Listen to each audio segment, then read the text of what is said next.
Bom dia, Gi, tudo bem? Hoje eu estava fechando a sondagem da Lara, fechando o relatório da Lara. Ela teve uma regressão significativa. Eu fiquei assustada porque eu não tinha deparado com isso ainda. Não tinha deparado com isso no segundo ano, nenhum aluno do segundo ano aconteceu isso. E conversando com a coordenação, nós não temos nenhum histórico como uma regressão dessa dentro da escola nesse processo de pandemia. Eu vou montar algumas estratégias para ajudá-la, mas o que eu posso te adiantar é o seguinte: se ela não tiver problema de visão, então foi por falta de estímulo. E o estímulo não pode faltar. Na verdade, Gil, o estímulo não pode faltar nem para nós, os adultos, porque a gente cai num campo de acomodação e que a gente não evolui. Porque a aprendizagem é isso. A gente acomoda e aí a gente evolui. A gente acomoda e aí a gente evolui. E nessa acomodação tem que ter o estímulo para fazer com que a gente evolua. Quando a criança se acomoda naquilo que ela aprendeu, quando aquilo aprendeu ficou confortável para ela, a gente joga mais o estímulo para ela subir, para ela evoluir. E isso provavelmente não aconteceu, se ela não tiver problema de visão, porque eu indicaria sim que procurassem por um oftalmo. Porém, vamos trabalhar com a ideia de que houve uma falta de estímulo. Então, nós vamos precisar muito mais de você do que de mim. A minha parte é como orientadora, como pedagoga orientadora, mas quem vai ter que colocar a mão na massa vai ser você ou o adulto que estiver acompanhando ela nesse processo. Às vezes não é você que esteja acompanhando, né? Então, ou o pai, ou quem estiver acompanhando aí nesse processo. Não pode deixar ela parar, ela tem que fazer leitura. Se ela está sendo resistente para ler, você fala para ela, vamos ler, e ela está sendo resistente para ler, acompanhe ela, não deixa ela sozinha. Fala, lê aqui para mamãe, o que está escrito aqui. Se for difícil com você, pede pro pai, põe ela para ler, lê um pouquinho com ela, né? E vai estimulando, porque realmente eu tenho sondagens antes da pandemia, a gente dentro da escola, eu tenho provas mensais que eles chegaram a fazer e realmente a Lara não estava nesse nível, ela estava bem à frente. Inclusive ela chegou do primeiro ano à frente. Nós tivemos algumas dificuldades dentro do desenvolvimento da Lara, mas que foram caracterizadas como faltas, né? Pouco aproveitamento escolar, muitas faltas. Isso é um relato que a gente tem desde a professora do nível 1. A Lara é uma criança que falta muito, então ela perde muito esquema. E aí quando ela volta, os amigos já estão num nível à frente e ela tem que retomar, o que para ela também é difícil, é cansativo, é desmotivador. Então, o que eu tenho dos relatórios que eu analisei da Lara é muita falta também, falta escolar. Baixo rendimento escolar por falta.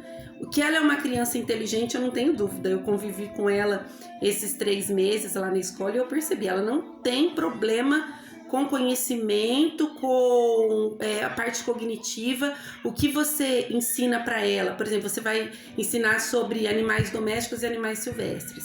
Ela sabe, ela adquiriu esse conhecimento. Mas por que ela parou no processo de leitura e escrita? Então tem muitas coisas que estão envolvidas nisso, né?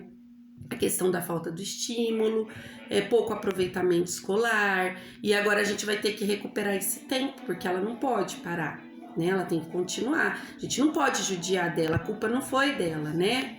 Foi todo um processo. Então nós vamos pegar firme aí. Eu vou te passar um aplicativo que funcionou para todos os alunos do primeiro ano, porque quando começou a pandemia eles ainda não estavam alfabetizados. A sondagem que vem acontecendo com o primeiro ano vem mostrado positivamente o uso desse aplicativo, então a Lara vai precisar usar também, porque ela vai ter que recuperar o que ela perdeu, ela vai ter que ser alfabetizada novamente, tá bom? Então ela tem que ter uma rotina para esse joguinho. E se ela quiser ultrapassar o tempo de joguinho, melhor ainda, mas ela vai ter que ter uma rotina para ela jogar. Ela vai ter que ter uma rotina para leitura também. Se você não tiver acesso a livros, a gibis, pode ler os textos do nosso livro mesmo. Pode voltar lá no módulo 1, pegar aqueles textos mais simples do módulo 1, que tem na parte de língua portuguesa, e pedir para ela ler. Quando ela estiver fazendo uma atividade, deixa que ela leia primeiro que você, lê que essa pergunta está pedindo para você fazer. Ela vai demorar, ela vai silabar, você tenha paciência. Quando ela terminar, aí você pode ler para explicar para ela o que ela precisa fazer, tá bom? Isso é importante também. Porque hoje a questão não é simplesmente perder o segundo ano, não é isso. Se fosse só perder o segundo ano, refazer o segundo ano, ia ser ótimo, ia ser bom para ela, ia ser bom para mim também, que ia ficar mais um ano com ela e é uma companhia que eu gosto muito, ia ser bom para todo mundo. Só que não é viável pela questão emocional e principalmente pela legislação, pela questão legal, pela questão jurídica. Isso caracteriza como abandono intelectual, e abandono intelectual é crime. Nós falamos sobre isso na reunião pedagógica. Provavelmente a gente vai conversar um pouquinho com você sobre isso na nossa reunião, né? Porque como você não esteve na reunião pedagógica, a gente precisa agora agendar uma reunião com você, tá? Então, vou mandar aqui o aplicativo. Organize um horário para ela utilizar esse aplicativo e organize um horário para leitura. Procure envolver o papai também. Eu sei que é difícil, seu esposo, assim como o meu, trabalha no período da noite, né?